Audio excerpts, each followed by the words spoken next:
First of all, thank you for your time, and let's start with the domestic situation in Georgia. In the last 1 year, we've got a different political situation. Political parties are divided, coalitions are divided, and in 1 year we will have elections, parliamentary elections. How can you evaluate Georgian Dream chances, and what do you think, who is the main rival for the ruling party? Well, as we move towards the 2016 elections, the thing that jumps out at me the most is that we have a real possibility for pluralism in the next parliament. In previous elections, 2012 obviously comes to mind, and many during the Saakashvili period, even the Shevardnadze period, the dynamic was frequently government versus opposition. In this election, the dynamic will not be that. The dynamic will be government, and then other parties seeking to get into parliament to be part of the governance, to be part of the debate, potentially part of the ruling coalition, but not to topple the government. That's not the direction that Georgian politics has gone, and that's very significant. As far as the Georgian Dream itself, the coalition has begun to break off. The Free Democrats obviously left the coalition. We are also seeing at the level of the actual voters that some voters who probably voted Georgian Dream in 2012 are moving towards other parties. To me, that's democracy. So if you're an operative for the Georgian Dream, that might be disappointing, but for the bigger picture for Georgia, that's very good. Having said all that, I expect the Republicans to remain in the Georgian Dream coalition. I can't promise that. I'm not like I'm having top secret conversations with them, but that's just my observation from what I see. And if that happens, that still gives the Georgian Dream a pretty broad coalitional base. I'm not predicting, I don't know what's going to happen, but it seems to me the Georgian Dream is certainly not guaranteed a majority of seats. Let's talk about seats, not votes after the election. The electoral system as it currently exists, obviously, I think helps widen the gap between votes and seats, and that will benefit the Georgian Dream, not surprisingly. But they're still not in a position where they're guaranteed that, and that alone is a very interesting development for Georgia, a very positive development for Georgia. It's very easy to imagine a situation where the coalition that governs the country is formed after the election, rather than before the election, where how it's usually done here in Georgia. As far as who is the strongest opponent, it's hard to know. The national movement has a base of support. It also, I think, has a ceiling on its support. No one is switching from the national movement to the Georgian Dream. If you've stuck with the national movement to 2015, you're with them. You can't imagine voting for the Georgian Dream. I think, however, that if the Free Democrats begin to strengthen themselves and begin to kind of sharpen their message and move and not get pulled into the trap of just attacking the Georgian Dream, their message is one that will resonate with national movement voters. You can get the strong pro-West view of the national movement without the baggage of the failed Saakashvili government by voting for Free Democrats. Now, on the other side of the political spectrum, we see the kind of patriots, which are more of a socially conservative movement, not ideologically where I am, but an important block of voters here in Georgia. I expect them to do reasonably well. I could see them getting into parliament. Some kind of Bourgeoisie group that is more sympathetic to Russia, more skeptical of Georgia's Western orientation, I could see them getting into parliament. So potentially you could have 5 kind of distinct political groupings in parliament. There's no promises of that. I don't want to see just 2 political groupings in parliament. I think 3 or 4 or 5 would be better for Georgia. And the real question of this election is, does the Georgian Dream get 50% of the 50% plus 1 of the seats, or do they have to form that coalition with a coalition partner after the election? And the success of this party will depend on their achievements on the international area.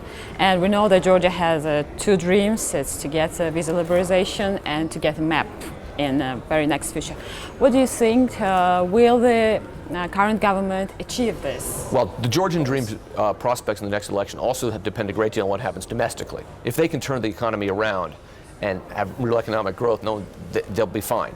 With regards to your question, I am skeptical about Georgia getting a map at Warsaw. It doesn't mean I don't want Georgia to get a map at Warsaw. It just means that if you ask my opinion, I wouldn't bet on it.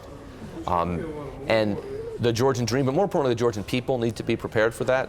The road to NATO is not closed off, but it's not going to be easy, and it was never going to be easy. And one of the real problems in Georgia is that there was the sense that was built up over previous years that NATO's just around the corner. NATO is never just around the corner for Georgia. Visa liberalization is different. I think it is possible that you could get visa liberalization before the next election. It's not guaranteed, but it's certainly possible. I know that some in Europe would very much like that to happen, others not so much. And there are some who feel it's not a matter of what we want or what we don't want. It's a matter of, it's a regulatory question. Has Georgia done what it needs to do with regards to visa liberalization, with regards to getting visa liberalization? If it does, that would benefit the Georgian dream, but that would also benefit all of the pro-West parties, because the National Movement and the Free Democrats also have been part of that effort, particularly the Free Democrats, which were part of this government, which in the days immediately after the 2012 election really were the pro-West face of this government to a great extent. So multiple parties can take credit for that. That would weaken the anti-Western political parties, and that's something that is certainly in the interest of the West, as well as in many Georgians, of course. But the ruling party build their promises and build their policy on these promises that we will get the map, and even the Ministry of Defense said that in Warsaw, Georgia will definitely have it. Do you think that the government needs to think on like crisis management? I wouldn't say crisis management. I would say that the government needs to think about a approach to building a lasting pro-West consensus in Georgia that is not reliant upon what I view as a falsehood that this is going to be easy. The previous government built a consensus based on that, and some of the problems that the Georgian population is having now is because of that. This government has continued that policy.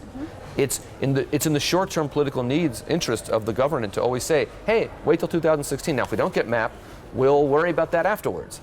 But I wouldn't be making any promises of that kind. I would be making demands, I would be pushing, I'd be doing all the right things, but I would also be preparing Georgians for the reality that this could be a very long slog. You mentioned Nino Burjanadz's party, which has some sympathy with Russians, and according to the last studies, we have such a result that the people who support Eurasian Union became more and more in Georgia. What do you think? Why it happens? Well, I have to confess, I've kind of looked at but have not studied the NDI poll. One thing that strikes me is that if you ask people, what do you prefer, the EEU or the EU, that's kind of prima facie a confusing question, right? If you ask Americans, who's our ally, the EU or the EEU, I'd say 35% would say the EEU. So this is a confusing question. Nonetheless, the basic finding that sentiment is probably growing is real. This also goes back to my previous question. The Georgians who are more sympathetic to that view are being drawn that way for two reasons, as I see. One is they just want some economic opportunity. So trade with Russia, for example, is very appealing to them, and it should be, right? And being part of the European Union does not preclude trade with Russia, and aspiring to be part of the European Union does not preclude trade with Russia or with other countries like China, for example, right? Plenty of European Union countries have a great amount of trade with Russia, China, all kinds of countries.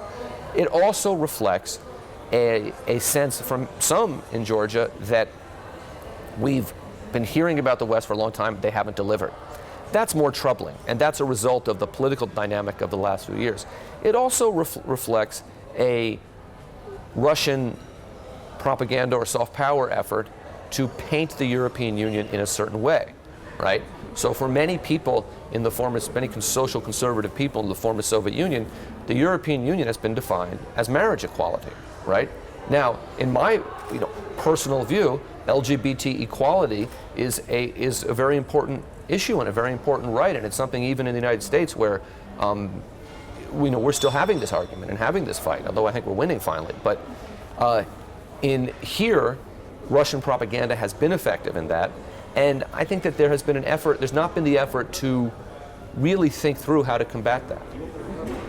And about the Georgians' attitude toward U.S. and in the post-Soviet Union also, it is very frequent that people has overestimated attitudes toward Russia and toward U.S. In Georgia, we think that there's two superpowers has a real vital interest in our country. And what do you think on this stereotype and how it makes maybe stop, and is it obstacle for Georgia to become a really sovereign and really successful country? It is an obstacle for Georgia if they harbor under the idea that the United States is here to save them and this is a top-tier foreign policy concern of the United States. Obviously, the United States cares about Georgia. We have a big presence here. We have a big embassy here. We have a very strong ambassador here, a very good ambassador here. We put a lot of money into Georgia. We do a lot of projects with Georgia here, Georgia supports our efforts all over the world. We have a lot of programs that Georgians, as much as citizens of any country in the world, have taken advantage of, and I think it's been good for Georgia and good for the United States. So this is we are a friend of Georgia. I don't know how you could possibly view that any other way. It is not a top-tier vital interest. The future of Georgia, Barack Obama does not go to bed at night saying to himself, what am I going to do to save Georgia? He just doesn't. And that is not a criticism of the president. Barack Obama probably goes to bed at night saying, what am I going to do to create jobs for Americans? How am I going to keep Americans safe? That's Barack Obama's job. Now, Georgia is in an indirect way part of that. A larger Russia presence here makes a world where Russia is stronger, that decreases American power, particularly in this part of the world, but also globally. That's not in America's interest. It is our belief that free societies, democratic societies, ultimately make better policy decisions and make better partners. It is our hope that Georgia will continue in that path and become that really firmly that kind of a society. So that is in America's interest. So we don't have no interest here, but it is not a top-tier vital interest. It is, when you go to Washington, if you're in the meetings with everyone who's talking about Georgia, it feels that way. But when you read, read the Washington Post, the New York Times, read the foreign policy journals, it's just not popping as a top issue. It is now, because of Ukraine, it is peripheral to what has become a top issue. But Georgia's challenge with regards to security and sovereignty and affluence and independence is to both, if it wants to be part of the West, and I say that's Georgia's decision, not mine, if it can build a real support for that idea here, real support, grounded in reality, not fantasy, right? It should pursue that to the best of its ability, but also have a realistic sense of where it sits in the world and how to build that security and sovereignty with the realization that NATO could happen but won't for a while. And Armenia, we have a new hot point in the region. And we have heard a lot of evaluation what happens here in Yerevan now. Russia said that maybe it's kind of connected with US interest in the region. Armenians said that no, it is very local, very domestic problem. What do you think? Should we expect a new Armenian spring? I don't know. I just don't feel like I'm confident enough, and I'm following Armenia close enough these last few days while I'm here, with less time to sit on the internet and read English language news than I would be at other times. Look, Russia very much doesn't want countries like Armenia, which they control largely, to move in another direction. Russia also has a deep interest in portraying any breakthrough, any rebellion against governments that are friendly to them as being supported by the United States. My sense, having been close to these kind of things in several countries now, is that the role the United States plays is often overstated by Russia. I would say is generally overstated by Russia. This is not some American plot in Russia. I hope that's, in Armenia, I hope that's clear to everybody. Mm-hmm. And do you think that Armenia is ready to do more radical steps? Well, that's up to Armenia, but sure, why not? I mean, anybody can do more radical steps. Armenia's had a pretty rough government for a while.